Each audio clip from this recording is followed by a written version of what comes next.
¿Qué tal, Jessy? ¿Cómo estás? Hola Diego, muy bien, ¿y tú? Muy bien, gracias a Dios. Ya listos aquí para platicar de la serie que estamos llevando, La Fe de Jesús, en el episodio 4 que nos habla acerca del regreso de Jesús. Así que estoy contento por estar aquí, platicar contigo y vamos a ver qué nos dice la Biblia acerca de esto. ¿Qué te parece? Sí, de hecho es un tema muy interesante que es relevante, considero, para nuestra vida, el día a día. Claro que sí. De hecho, hablar acerca de Jesús por sí mismo es algo que a cualquiera en algún momento le puede llamar la atención por conocer más de él, por saber cómo es que hizo lo que hizo, cómo es que realizó su ministerio y cambió las vidas de muchas personas. Realmente Jesús fue y es un hombre extraordinario, un Dios misericordioso, poderoso, que nos mostró muchas maneras de dar testimonio, muchas maneras de poder vencer en los momentos de tentación, de prueba. Así que si hablar de su vida es algo maravilloso, imagínate cuánto es de extraordinario hablar de su regreso nuevamente aquí a la tierra. Así es, y mientras él estuvo en la tierra, precisamente no perdió la oportunidad de hacernos algunas promesas. Y una de esas promesas, quizás de las más importantes, es esta que vamos a estudiar en este momento y que precisamente se repite más de 300 ocasiones en el Nuevo Testamento, ¿no? Es la promesa de la segunda venida a la tierra. Fíjate, la segunda venida de Jesucristo. Y algo que yo creo que deberíamos nosotros de estar conscientes como hijos de Dios y como seres humanos, eh, es que pues Él viene, es algo que Él lo prometió, es algo que Él en su palabra nos dejó esa, por decirlo de esta manera, esa palabra donde indica que va a cumplir esa promesa, que aunque se vea muy lejana, porque no sé a ti cuántas veces te han dicho Jesús viene pronto, y tal vez a tu papá y tal vez al abuelo y tal vez muchas personas han escuchado eso de pues Jesús va a venir pronto, su venida es inminente, y mira, estamos 2022 y no ha regresado, pero esa promesa se va a cumplir. Sí, de niño recuerdo que me pasaba en muchas ocasiones, mamá, papá diciéndome Jesús viene pronto, escuchar en la iglesia Jesús viene pronto. Yo recuerdo varios momentos haberme imaginado que para cuando yo tuviera 18 años, tuviera 20 años, Cristo iba a venir. Seguramente pensaba, ni siquiera me voy a casar. Ni siquiera voy a llegar a estudiar, ¿no? Pero bueno, ahora resulta ya estudié, me sigo preparando, estoy casado y Cristo no ha venido. Y Así es. nos hace plantearnos si eso realmente va a suceder, ¿no? Y al tratarse de una promesa, lo primero que yo quiero hacer es traer a nuestras mentes el concepto de una promesa. Yo me la tarea de buscar un poco sobre la definición como tal de esa palabra, y una definición que me gustó es que la definían como un ofrecimiento solemne que es una persona para cumplir con rectitud y con fidelidad cierto deber. Es decir, establece un compromiso Es, eh, que es ineludible, ¿no? es como empeñar tu palabra, ¿no? De tal forma una solemne en que tienes que cumplirla. Ahora, si nosotros aquí en la tierra que somos seres imperfectos, que de pronto no cumplimos, hay un dicho o un refrán muy conocido que el que dice que las promesas es una obligación, es decir, el que compromete su palabra es mucho más fuerte que a lo mejor un contrato, ¿no? De eso hablan las promesas. Bien, y ahora, ¿qué te parece si para descubrir la promesa que Cristo hizo nos apoyamos en la Biblia Claro que sí, y buscamos San Juan 14 del 1 al 3? claro que sí. Y así podremos descubrir a qué promesas nos referimos en este momento.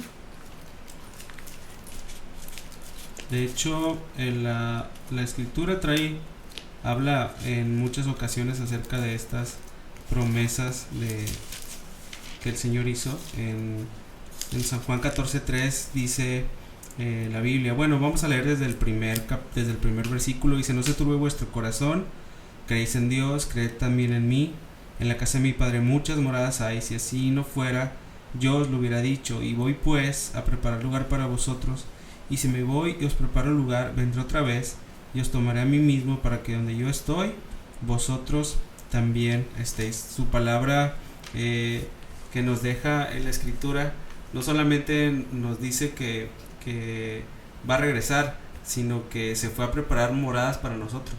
Ya, a mí me llama la atención mucho una parte que dice, y yo se los prometo, pero aún si esto no llegara a suceder, yo se los diría. Y en ninguna otra parte de la Biblia encontramos que Cristo diga que no lo va a hacer. Entonces esta promesa sigue vigente y es lo que nos da esperanza. Así es. Y seguramente muchas personas que de pronto no conocen tanto de lo que en la Biblia está escrito acerca de que Jesús va a regresar, seguramente muchos se preguntan, ¿realmente eso va a ser cierto? Y si eso va a suceder, ¿de qué manera va a suceder? Es decir, ¿va a ser visible? ¿No va a ser visible? ¿Se va a entender de alguna manera espiritual?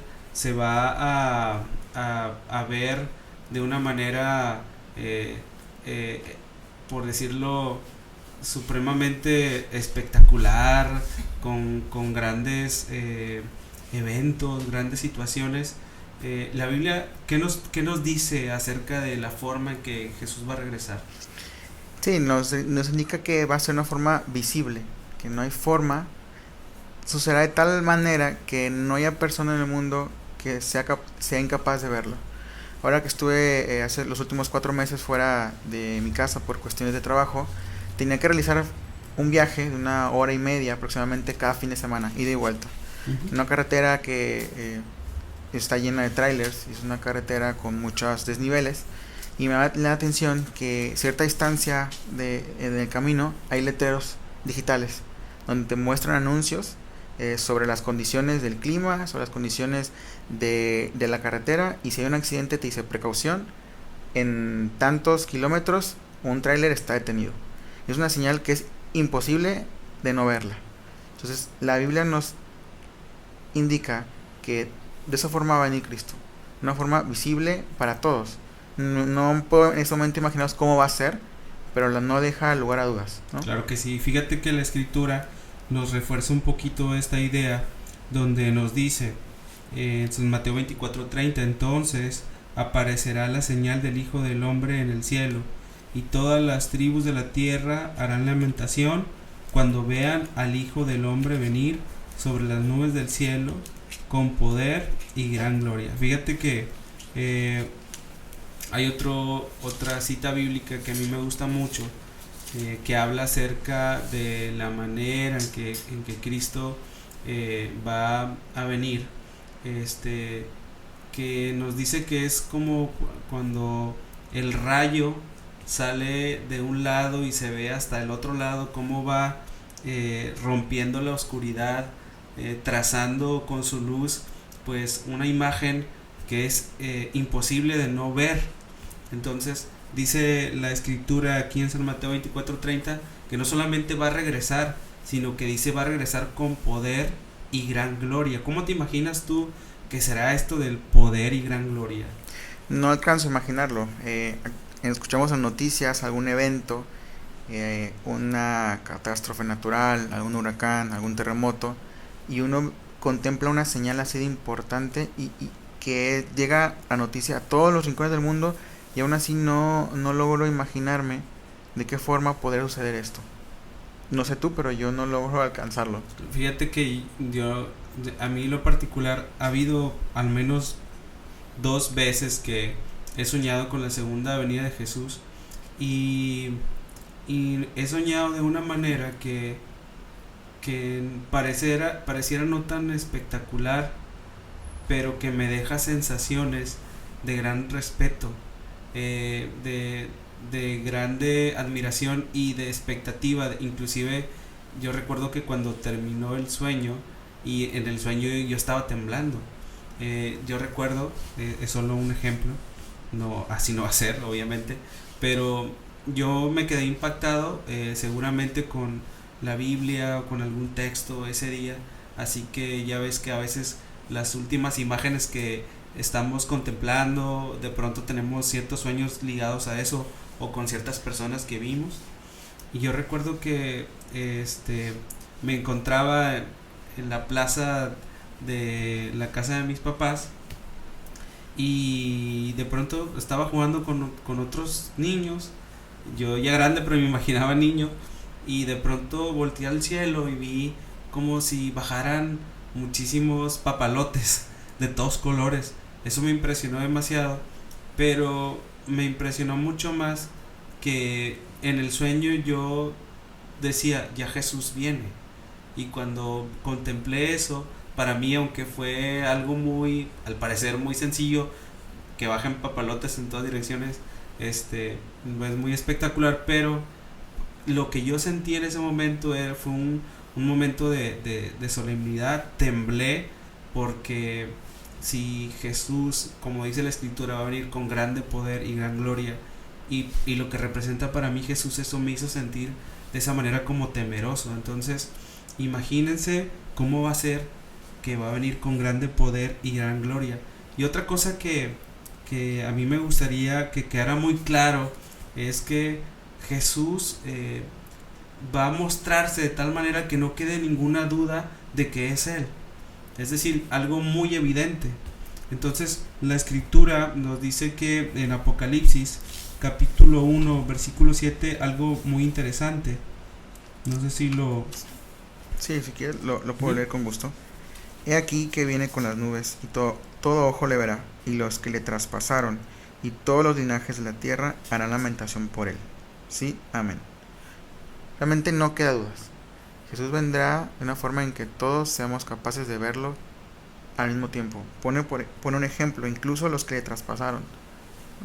En las personas, los soldados que participaban en la crucifixión de Jesús estarán allí.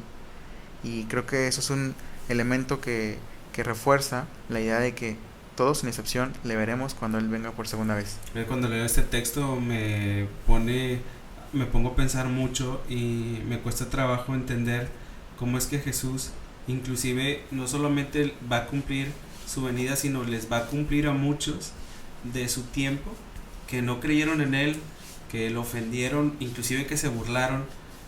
Por ejemplo, recuerdo esos concilios de madrugada que tuvieron para tratar de entramparlo, para orillar a todo el pueblo, y darles una impresión negativa de Jesús, también llevarlo delante de Pilato y que lo juzgaran para matarlo.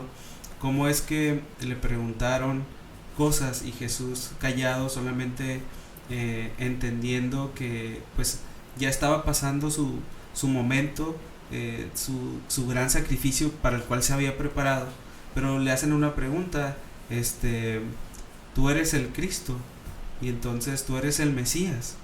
Y él les dijo, tú lo has dicho y ciertamente me vas a ver venir. Y cuando Jesús da una promesa, la cumple. Sí. De hecho, en la primera parte de nuestra charla hablamos de las promesas de Jesús, específicamente para la segunda venida, y es como ese versículo que tú leíste, de que todos van a ver su advenimiento, pero inclusive esas personas que se burlaron y que no creyeron en Él en ese momento. Sí, no, las promesas son sumamente importantes para cada uno de nosotros. Me gustaría preguntarte a ti, ¿qué representa una promesa? Para ti en específico, ¿qué representa una promesa? ¿Alguien alguna vez te ha hecho una promesa Claro. que no te ha cumplido? Cuando eso pasó, ¿cómo te sentiste? Decepcionado, muy decepcionado. Es decir, sobre todo cuando lo hacen personas cercanas. Tal vez te lo pueda hacer una persona extraña y a lo mejor dices, bueno, no lo conozco tanto, así que tenía cierta expectativa, pero cuando una persona muy cercana a mí me hace una promesa y no la cumple, para mí es triste y decepcionante. Sí, entre semana recuerdo un momento en que hubo un día de descanso, así que entre las actividades que programé para ese día aproveché para avanzar con mi proyecto de tesis, ya para la titulación. Casi nada. Y pasé gran parte del día sentado en el escritorio trabajando enfrente de la computadora, y en un momento dado le dije a mi esposa, a las 8 de la noche yo me levanto de aquí y vamos a pasar tiempo juntos, vamos a salir a caminar, vamos a hacer esto, el otro. Dieron las 7, 7 y media, las 8, 8 y media, cuando me di cuenta ya eran las 9 de la noche. Mi esposa ya no estaba en la sala, ya está en la habitación a punto de dormir. pude notar en su rostro cuando me levanté del escritorio y al dirigirme hacia ella que se encontraba triste. Afortunadamente, Cristo hizo una promesa que Él sí está dispuesto a cumplir. Y Él nos invita, nos da la guía de cómo debemos aguardar mientras Él cumple esa promesa, ¿no? Y esa respuesta nuevamente la encontramos en la Biblia. Así es. Y fíjate cómo es que nosotros ya platicamos en la primera parte un poquito acerca de las promesas de Cristo. También hablamos un poquito de la forma en que Él va a venir. Y ahora saber cuál es el objetivo de su venida, yo creo que para nosotros va a ser muy esperanzador y nos va a reforzar pues esa promesa tan bonita que aguardamos, ¿no? Fíjate que en Mateo capítulo 16 y versículo 27 nos dice la Biblia: porque el Hijo del Hombre vendrá en la gloria de su Padre con sus ángeles, y entonces pagará a cada uno conforme a sus obras. Cuando escuchas esto, no tiemblas un Parece poco. que no da un sentido positivo. Uh-huh. Pareciera que refuerza algo negativo y a uno le da miedo. Uh-huh. Piensa que al leer las palabras, entonces pagará cada uno conforme a sus obras, piensa inmediatamente en un castigo. Yo me acuerdo mucho cuando mi mamá me decía: deja que venga tu papá y vas a ver. Generalmente era cuando me portaba mal y pues yo no quería que llegara mi papá, nada más llegaba mi papá y me corría debajo de la cama, pero como quiera me alcanzaba la justicia. Entonces aquí la Biblia hace un énfasis en el objetivo de la venida de Jesús, y es que Él va a venir a dar el justo pago, o la recompensa. A recompensar. Exactamente. Entonces, para todo aquel, yo esto lo veo mucho como cuando uno se preparaba para un examen, ¿no? Cuando tú estudiabas, yo recuerdo que cuando me estudiaba ya quería que llegara el examen y lo quería contestar y liberarme como que esa presión. Pero cuando no estudiaba, no me preparaba bien, no quería que llegara la hora. Entonces, ¿cómo será la vida de una persona que no se está preparando para encontrarse con Cristo? Es una oportunidad perdida. Realmente, actualmente, podemos pensar que Cristo está haciendo una labor de abogado, y cuando venga por segunda vez hará una labor de juez. Uh-huh. Tú sabes que en un juicio el juez es la persona que recibe la condena y él da la sentencia, ¿no? Él hace que se cumpla, da la recompensa o da el castigo. Uh-huh. Y eso es una analogía del cómo Jesús, o uno de los el objetivo principal por el cual Cristo viene a esta tierra, dar a cada uno su recompensa. Ahora, algo de lo que nosotros debemos estar conscientes es que Jesús no viene nada más de improvisado, no viene sin habernos platicado, explicado cuál es su plan de salvación. Y hoy día todos, si por alguna razón hemos andado errantes, hemos andado lejos del camino de Dios y hemos hecho algo que no debe ser, si de pronto hemos quebrantado su ley, el Señor es tan justo y tan misericordioso que tan solo con que nos arrodillemos y nos arrepintamos de corazón, Él es fiel y justo para perdonar. Yo siempre me quedo pensando cómo es que, o no sé si a ti te ha pasado, pensar en la salvación, pensar, yo realmente me voy a salvar. Cuando yo lo pienso así y veo mis obras, digo, no lo creo. Pero cuando recuerdo que Jesús es bueno, que es misericordioso, y me recuerdo, por ejemplo, al ladrón en la cruz, digo, pues puede haber esperanzas. Es decir, el Señor es tan bueno y tan amante que puede perdonarnos todos los pecados si le confesamos, si le aceptamos como nuestro Salvador. Pero algo que no vamos a poder evitar es ese juicio que tú platicas, esa recompensa que Jesús nos va a dar si es que nos pusimos en sus manos o nunca dimos el paso. Qué triste es alguien que nunca se arriesga para alcanzar un objetivo, ¿no? Y que se queda vacilante. Tal vez no sé si te pasó, pero muchas veces decías, híjole, ¿por qué no hice eso? Y se queda uno con la sensación triste, mala, de que estás aspirando a algo y no lo lograste. ¿Cuánto más será estar con Jesús cuando Él venga? Y esa pregunta podríamos imaginarla, que se le hicieron a hermanos, amigos, que estuvieron aquí mucho antes de nosotros, que vivieron con la esperanza, les tocó llegar al final de sus días y no vieron esa esperanza cumplida. Como los que ya murieron en Cristo. Exactamente. Ahora, ¿qué pasará con esas personas? ¿La Biblia nos da alguna respuesta al respecto? Sí, por supuesto. De hecho, está en 1 Tesalonicenses 4, del 13 al 16.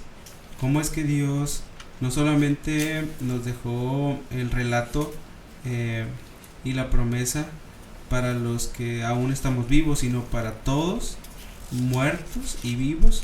Hay una promesa y una esperanza. 1 Tesalonicenses 4, del 13 al 16. ¿Quieres que lo lea? Adelante, por favor. Dice: tampoco queremos, hermanos, que ignoréis acerca de los que duermen, para que no os entristezcáis como los otros que no tienen esperanza. Porque si creemos que Jesús murió y resucitó, así también traerá Dios con Jesús a los que durmieron en él. Por lo cual os decimos esto en palabra del Señor, que nosotros, que vivimos, que habremos quedado hasta la venida del Señor, no precederemos a los que durmieron. Porque el Señor mismo, con voz de mando, con voz de arcángel y con trompeta de Dios, descenderá del cielo, y los muertos en Cristo resucitarán primero. Fíjate, yo creo que es muy importante comentar que cuando la Biblia habla acerca de dormir, los que durmieron, está hablando acerca de los que murieron. Y entonces en estos versículos pues está hablando de que los muertos que durmieron en Cristo o los muertos en Cristo van a resucitar cuando Él venga. La Biblia, hay otros versículos que citan que Él va a venir como un rayo que sale de un lado y se pone al otro.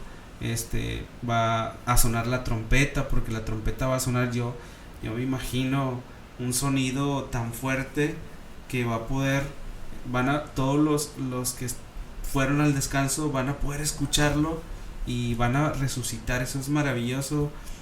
Ya no con cuerpos maltratados ni con cuerpos deteriorados por las enfermedades, sino ahora con cuerpos totalmente sanos y listos, con sentimientos nuevamente, porque pues cuando tú mueres, según el relato bíblico, pues ya no escuchas, ya no tienes ningún pensamiento, ya no sufres, ya no tienes hambre, estás totalmente descansando.